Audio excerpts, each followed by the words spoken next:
Yes.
Good evening. I'm calling the Monday, July 28th, 2025 Planning Commission meeting to order. Will everyone please rise for the Pledge of Allegiance? I pledge allegiance to the flag of the United States of America and to the republic for which it stands, one nation, under God, indivisible, with liberty and justice for all. Thank you, everyone. All right. Any changes to the agenda tonight, or do I have a motion to approve the agenda this evening? Motion to approve the agenda. All right, do I have a second? Second. All those in favor of approving the agenda, say aye. Aye. Opposed? Agenda's approved. Looking at the minutes from the July 14th meeting, any concerns about the minutes, edits, or omissions, or? All right, seeing none, I'd entertain a motion to approve the minutes. I'll move to approve the minutes. I have a motion to approve the minutes from July 14th. Do I have a second? Second. A second. All those in favor say aye. Aye. Anyone like to abstain? No? Okay. Minutes are approved. All right, first up, we have two public hearings this evening. The first one is Prairie Village Pet Hospital Edition 2025-08. This is a planned unit development concept review on 0.46 acres, planned unit development district review with waivers on 0.46 acres, site plan review on 0.46 acres. Will the proponent of the project please come forward? Good evening. If you could state your name and spell for the record and tell us about your request, please. My name is Alan Hupp, Alan Hupp.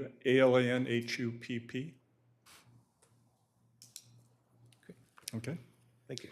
Well, first of all, thank you for having me this evening. It's good to be here to present our project. We have a couple slides. We're calling this Prairie Village Pet Hospital version 2.0. The hospital's been in place for 40 years as a full-service veterinary hospital. And now it's time to grow. It's time to take another step forward. Before we get into the project, I just want to take a moment to introduce myself. I've been a resident of Eden Prairie for 32 years. We put 3 kids through the system. Our children were all 4 years apart, so the high school got really tired of having these Hupp kids go through. They were all captains of their respective sports, and we're very proud of them, happy to be here.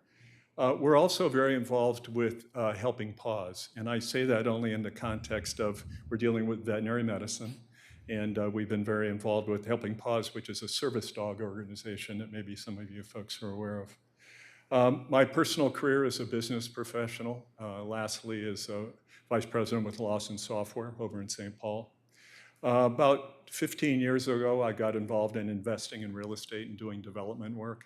And my last project, you can see a picture here, was called Cottages on Dale. And this was an infill site in the old part of St. Paul that sat vacant for 60 years. I thought there was a lot of potential to do what became a cluster development. So really there are 5 dwelling units on this 40 by 170-foot site, very small and very tight. The ones you're seeing here are back-to-back duplexes, 3 bedrooms, 2 bedrooms. As a result of the effort, we received an award from Finance and Commerce magazine of one of the best small projects in the state that particular year. I will say, and you folks would appreciate this, it took me 3 years to get this project entitled, working through the city of St. Paul and a lot of challenges along the way, but we did it.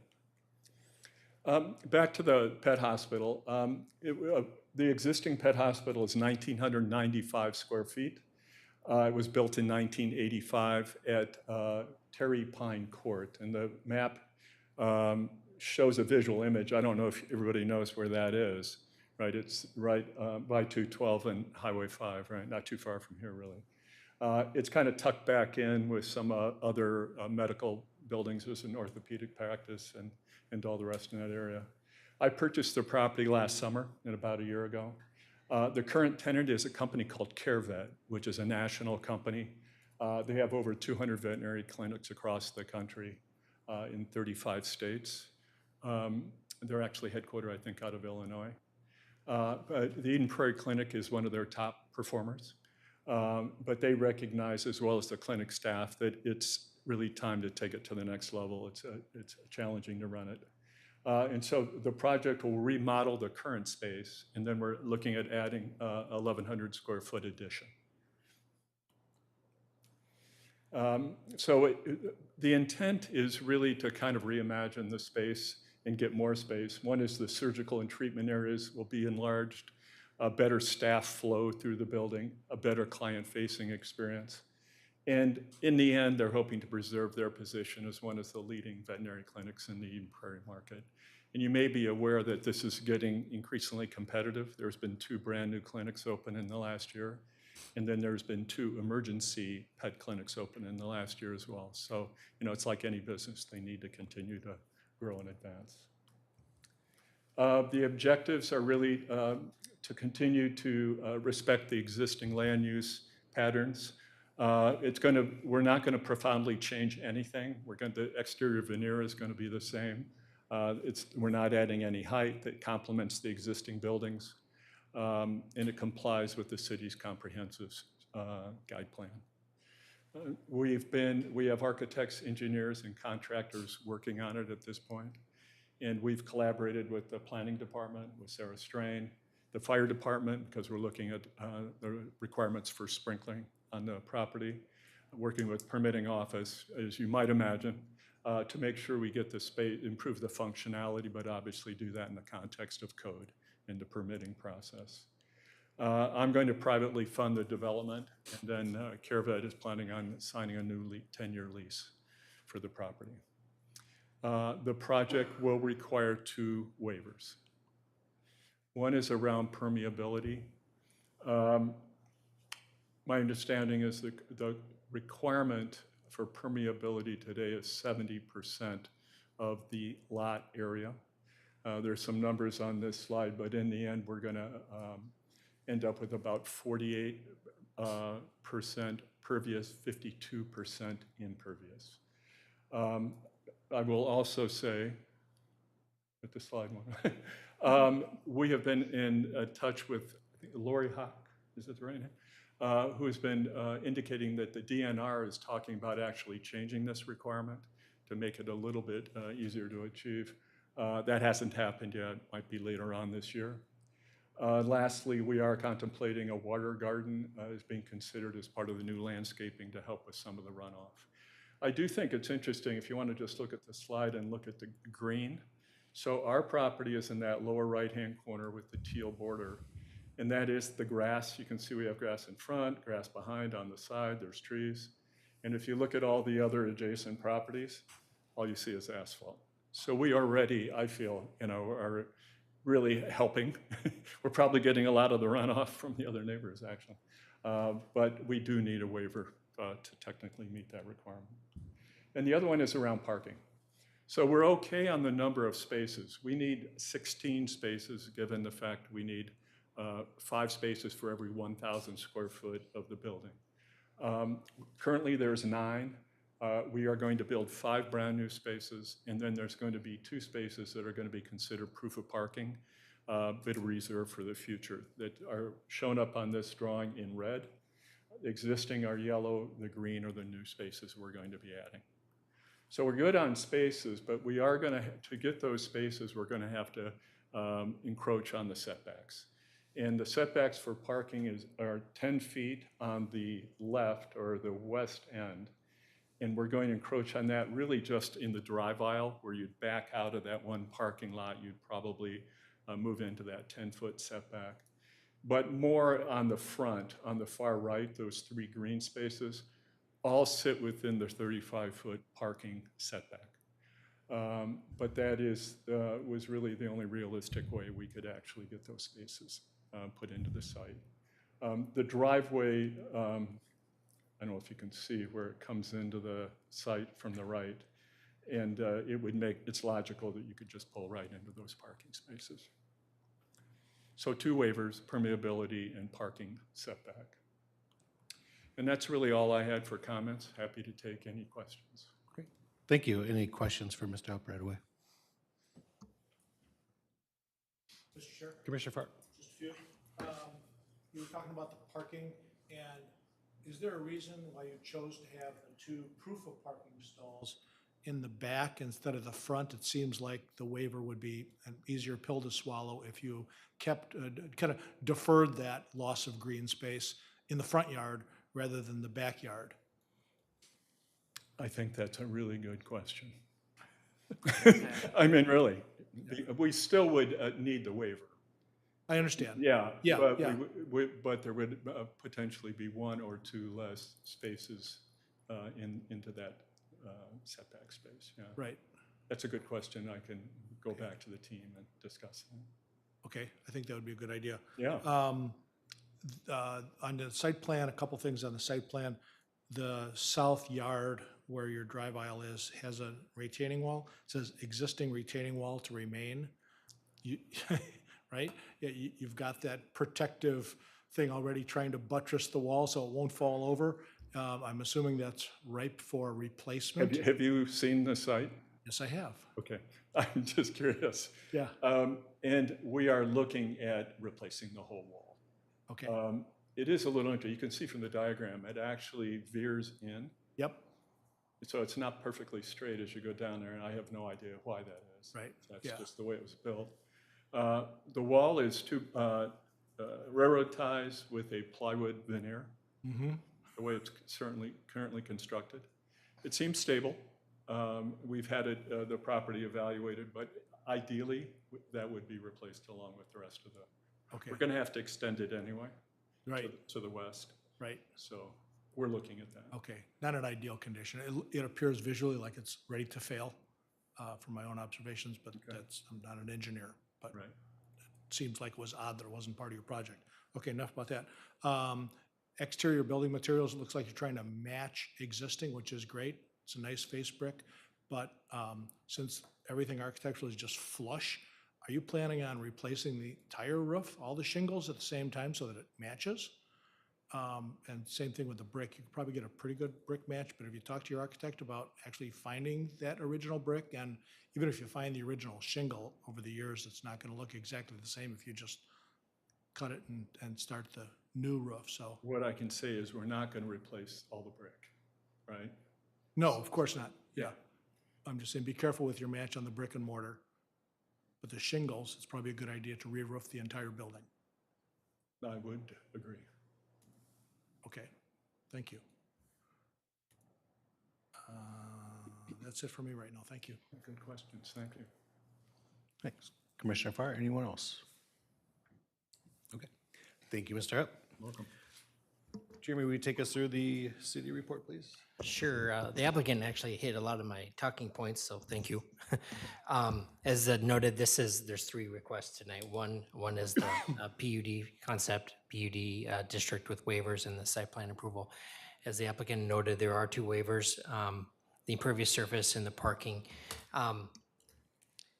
In terms of the question that Mr. Farr had in terms of building the back ones first and then the proof of parking is the front, that's certainly an option for the applicant. We're just looking at it assuming it's going to be approved. so they don't have to come back in the future and get another approval for the proof of parking changes. So whatever works best for the applicant at the time of construction, whether it's the back ones or the front ones, that's certainly open to the developer or the applicant's kind of. Unless we influence that. Unless you influence that, but yeah, that's a suggestion at this point. Thank you. In terms of the rear setback, there is no waiver required for the rear setback. The parking requires the 10-foot setback or the setback. The drive aisle serving that does not have to meet that setback, and based on the site plan, just that portion encroach into the required setback. So there's no waiver required for the rear parking lot or the rear property line. That's why we're only dealing with the front property line. In terms of the impervious surface, the applicant is correct. There is a cap of 30% of impervious surface on a property. This property was developed well before our shoreline rules came into play. And they're proposing with the additional 1,100 square feet of building and parking lot area, increasing that to 52% impervious surface, which on the surface does sound like a lot of an increase. We generally try to keep those static or reduce the impervious quality. But in this situation, looking at the site, looking at the scale of improvement, staff can support the waiver increase to 52% for a couple reasons. Number one, the applicant has indicated a desire to put a rain garden on the property to help improve water quality on the property. Currently, there is no stormwater management on the property. It was developed that long ago. And so any improvement that we can do from a storm quality management perspective improves the situation. Also, the developer highlighted it. If you look at the surrounding area, this actually has more green space than any of the other commercial properties in the immediate area. And it's very challenging to provide meaningful development while meeting the 30% rule in a commercial area. Just based on the size of the lots and kind of the value of those lots and the timing when they were developed, it's very challenging to meet that 30% requirement. So we look for ways to improve the situation, and we believe that that's the case here with the additional rain garden. We're asking for some additional information on that before it goes to the city council, but that's how we can support the waiver from the impervious surface requirement. I think that was the main issue. In terms of the parking requirement, the two proof of parking, staff does support that. The business need based on the user of the property suggests 14 spaces are required. Obviously, we don't want any additional parking that we don't need. Try to reduce the impervious surface as much as possible for as long as possible. So staff does support that proof of parking as proposed here. With that, I'd be happy to answer any questions, but staff is recommending approval subject to the conditions outlined in the staff report. Thanks, Jeremy. Could you just speak briefly to the mention of the city working with the DNR to change the requirement? Sure. So the city engineering department is working on a rewrite of a shoreland ordinance, which you'll likely see later this summer. And one of the items of area that the engineering department is focused on, or not focused, but has identified as a potential opportunity for improvement is this 30% rule, because it doesn't quite make sense in a commercial area. And so there's some discussion going on about raising that number to a different, whether that's 30 or 45 or the existing level. I don't know where the DNR and the city will land on that, but that's the discussion ongoing now. They've been working on that for a while now, and we are hopeful that you'll see that as a ordinance amendment likely later this summer or this fall, but they are working towards that. Regardless of those conversations, that wouldn't impact any of this because of timing.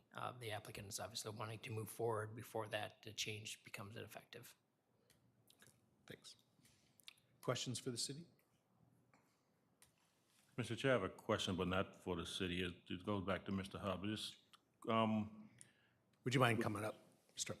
with the amount of, with the amount of remodeling you have to do, or you're going to be doing to the existing building and adding on, how long do you anticipate being shut down, or are you going to try to stay open while you're working through the remodeling? It's going to have to be a phased project, and we're looking at it about 6 months. 6 months. All right? I mean, the veterinary clinic really needs to keep operating. They currently have 3 exam rooms. We're going to be adding 2 new ones. And so the idea is we're going to stage it and try to come in and do the remodeling in the one section. The new addition, a lot of that space is going to be for surgery and dental and cleaning and that kind of thing. So we're hoping we can break it into maybe 3 phases throughout, so it's not as disruptive. But you still plan on being open and servicing Yes. the community? Okay, Yes. thank you. Commissioner Park, do you have a question for Mr. Oak? Not for the applicant, for staff. Thank you. That's right. Jeremy, could you talk more about the planned unit development district? It's zoned office, I understand. Is the PUD an overlay that's an existing overlay already? Or we're adding a PUD to it? We're adding a PUD to it to allow us to grant the waivers as requested. Sure. Often you'll see this on like a greenfield development where you're scraping and building over, we're doing the whole thing like we're doing today. PUD concept review and PUD district with waivers. In this situation, the building's already built. There has not been a PUD on the property, so that's where we kind of have to kind of procedurally do a approval for a concept and then do an overlay for the PUD district. Okay. Can I add on that, if you may? So if you weren't doing that, what would be the other option for this? Chair, variances. Okay. And then the And issue with, why wouldn't we do that instead? well, variance is the state establishes the standards for variance. Yep. And they dictate to the city what those standards are. Hardships? And sometimes they're a challenge to meet. And so we've elected as a city to, when appropriate, approach these from a PUD waiver perspective with the idea that maybe we can enhance the project a bit or enhance the property a bit in favor of granting a variance, or excuse me, in favor of granting a waiver. And then in this situation, the additional stormwater management kind of goals that we can impart on the property can be realized because otherwise they would not be required. Okay, thank you. Sorry. Any other questions? All right. This is a public hearing. If anyone would like to come forward and speak for or against this request, please come up now. Not seeing anyone. Would move to close? Move to close? All right, I have a motion to close the public hearing. Do I have a second? I have a second. All those in favor of close public hearing, say aye. Aye. Opposed? All right, public hearing is closed. Further discussion on this item. Mr. Chairman, I have one other question. Commissioner Are- Duncan. Are we proposing this PUD only on this parcel, just because this project is before us? Or are there other PUD overlays in the area as well? Chair, we're proposing and considering a PUD district for this property. There likely are additional PUDs in the immediate area. I haven't done that research to the top of my mind. But when this kind of area of the community was developed originally, we approached it from a variance perspective, which was at a different kind of requirement then. Now we approach it from like a waiver or a PUD perspective. So my assumption is many properties in the area, Crew Car Wash, I believe, has a PUD. Going off memory, Starbucks has one across 5 there, or excuse me, across 4 there. But I don't know all of them at this stage. Okay, thank you. Any other discussion among the? No, other than just stating support for it. We've been loyal customers there for a long time, and I'm happy to see them expand and increase their capabilities there. Would anyone like to make a motion? I will move to recommend approval for the PUD concept review on 0.46 acres, PUD district review with waivers on 0.46 acres, and site plan review as recommended by staff represented in the July 28th, 2025 staff report. I have a motion for Commissioner Kirk for approval. Do I have a second? Second? I have a second, Commissioner Taylor. All those in favor say aye. Aye. Opposed? Would anyone like to abstain? All right, thank you for your request tonight, and good luck moving forward. Yeah. Thank you, and thank you for your suggestions as well. Thanks. Good luck. Don't forget your jacket there. Supposed to rain tonight. Good catch. All right, we have another public hearing this evening. This is the Lower Minnesota River Watershed District Zoning District Change 2024-09. Zoning change from rural to parks and open space on 4.2 acres.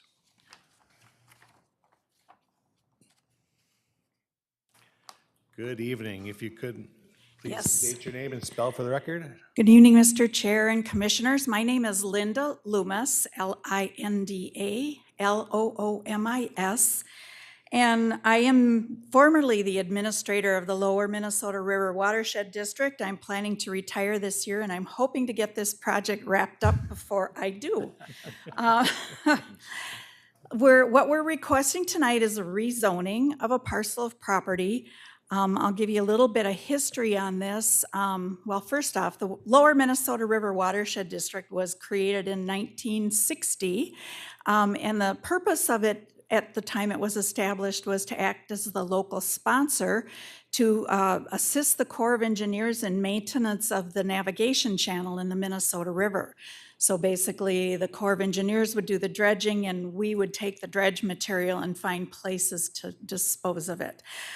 Since that time, we've become involved as more of a watershed district, so we're actually do projects to help improve water quality and drainage. And this project is one that was originally brought to us by the city of Eden Prairie. They had done a study of certain areas within the city where they were concerned with increasing rates of erosion. And this is one of the areas that was identified. We call it Study Area 3 because at the time the city did their study, this was identified as Area 3. So it's basically at the intersections of, can I pull up the present? There we go. It's basically at the intersection of Riverview Road and Moore Lane, or if you're on the river, we call it River Mile 19.5. Let's see if I know how to work this. There we go. Nope. The one that's rubbed out.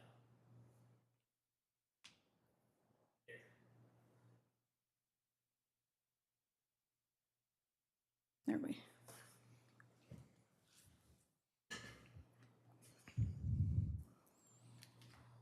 It's rubbed out the arrows, this one right there. Oh, the one without the arrow. There we go. So this is more of a close-up, and you can see our extents of our project. There is a city stormwater pond in the area that was, I believe, created at the request of the Minnesota Pollution Agency as an enforcement action. We've worked with the MPCA to get that a permission from the MPCA to redesign that pond or remove it because that's what's creating some of the erosion problems into the river bluff. So you can see this is a plat from the county, and you can see where the county originally put the property line. It's now in the middle of the river. And that's how far the river has eroded that bluff in the area. So here's a historical. The blue line is where the river was in 1937. Then you can see the red line is where it was in 1969, I think, and now the green area is where it was in 2008 at the time that Wenck Engineering prepared this report for us.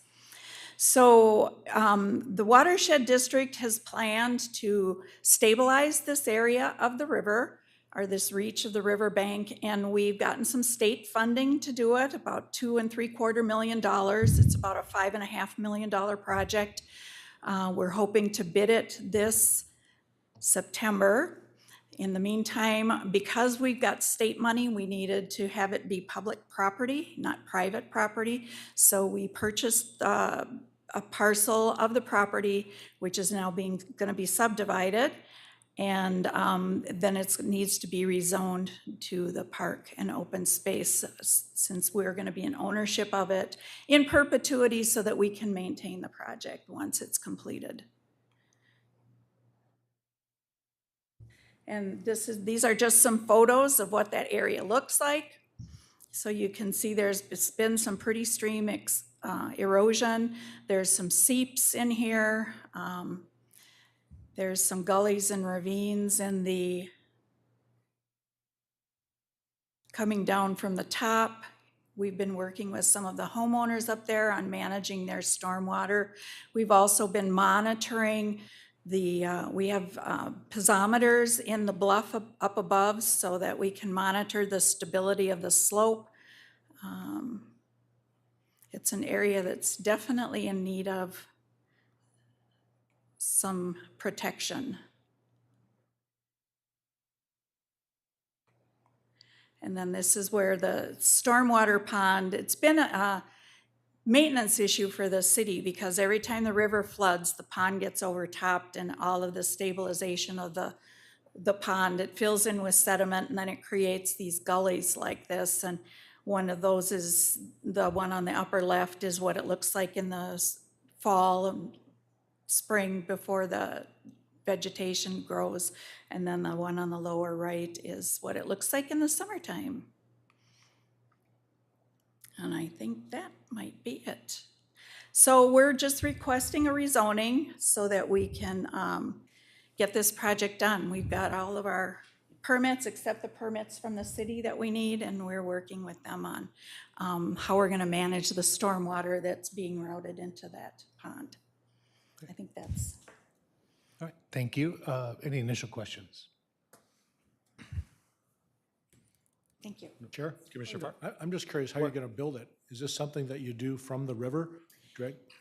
That's a good question, because we had discussed that, but the latest plan is to put in an access road from Riverview Road. You know, Riverview Road used to actually go through. It's no longer there because of the bluff has eroded away and taken the roadway away. But it looks like the plan is to come in from the top and down to the river and bring material in that way. Thank you.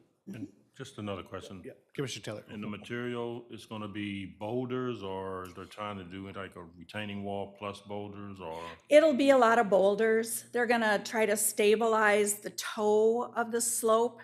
They're not gonna go all the way up the slope with it. They're just gonna stabilize the toe to protect it, because that's where the erosion is occurring down at the river. And when that erodes away, then the top sloughs in, so. Look like it's right in that curve right there just gets a lot of. Yeah, and if you look at the historical photos, you could see where that curve is moved down the river. And with the city's pond and their constant trying to stabilize that pond area, that's helped create more of the force of the river going into the bluff rather than moving that bend down the river as it would naturally do. So that's one of the problems we're trying to solve. Okay, and one more question. Do you know if there's any plans to remove the settlement from the pond once the barrier is put up to open up the pond again and remove any of the settlement that's settled in there? That I don't know that we would do that. You know, there might be some movement of earth down there just to facilitate the project, but I can't say for sure. Thank you. What's the annual fluctuation in the river level? It's pretty severe. I know back in, I want to say 2014, 2015, the city had put in bank pins where they went out and drove stakes into the bank. That must have been 2014, because that was the year that we had very high flows in the river, and they all disappeared within 3 months. So it's pretty high increase there. Part of the reason that we see such high increases in this area of the Minnesota River is because of down at River Mile 14.2, there's the swing bridge and a railroad track.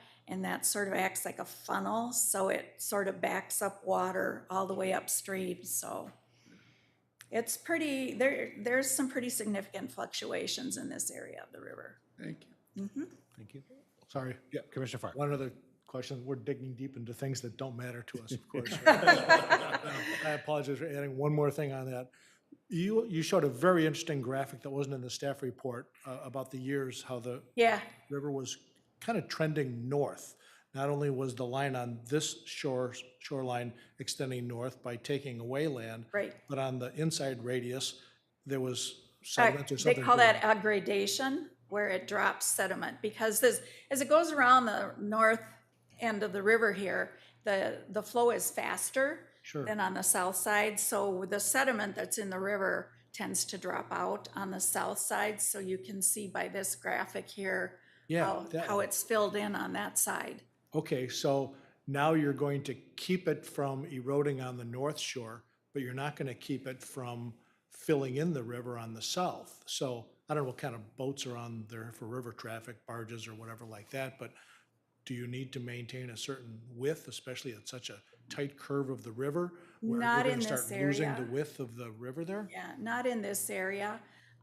We assume that the river's just gonna come to a new equilibrium once we stabilize that area.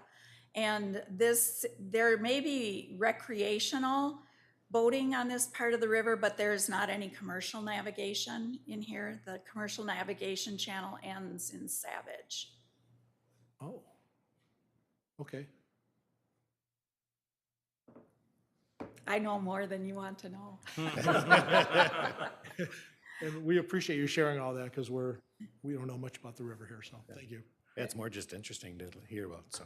Yep, All right, Thank you for all thank you. you're welcome. You're welcome. Yeah, it's great. Jeremy, would you take us through the city report, please? Yes, Chair, Commissioners, this is really just a zone change. As the applicant noted, they need to own the property. And to own the property, they need to split it off from the larger 16-acre piece. And to split it off from that larger 16-acre piece, they need to rezone it to parks and open space.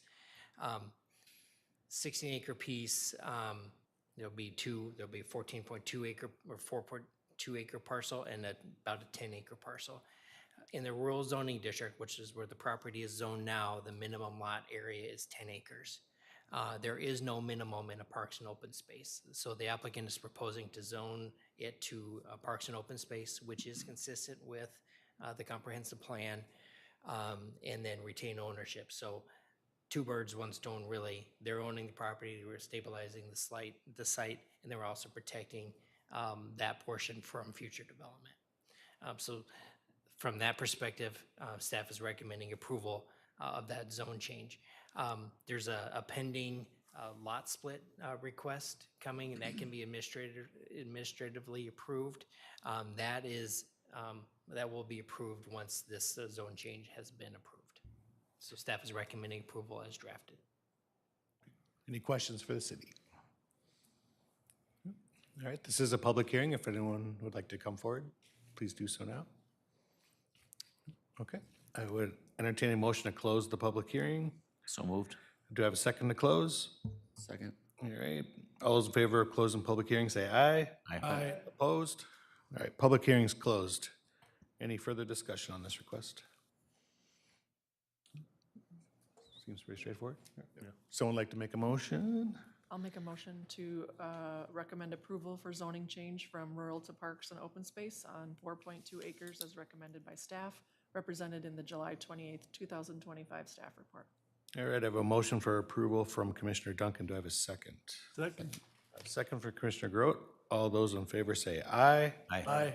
Opposed? Would anyone like to abstain? Okay. Thank you. Recommending approval. Good luck. We hope you get it done before retirement and enjoy Congratulations retirement. on retirement. Yeah. All right. Any planners reports, Jeremy? Just briefly, we will not be having a planning commission meeting on April 13th, I think is the 11th is the next one. April? August, August. boy, Planning go back in ahead time. there. Wow. We will not be having a meeting on August 11th, but do anticipate one for August 25th. Okay. All right, any members' reports? I just have a question. Commissioner Duncan. Can you tell us the status of the Dan Foss property? Yes, so the council, city council reviewed that and approved that. We sent the comprehensive plan amendment to the Met Council. Based on the scale of the potential development of that, it met their thresholds where they could not, the staff could not approve it administratively. So that will go to a Met Council subcommittee and a Met Council full council in August, which we expect that to be on the consent agenda. So mid-August, I believe that will be complete, that review will be complete, and at that point, it will be changed from a guidance perspective. Okay, thank you. All right, any other? Entertain a motion to close or adjourn the meeting? Motion to close the meeting? All right, second. All those in favor of adjourning, say aye. Aye. Opposed? We're adjourned. Thanks, everyone. Thank you. Nicely done, as always. Well done.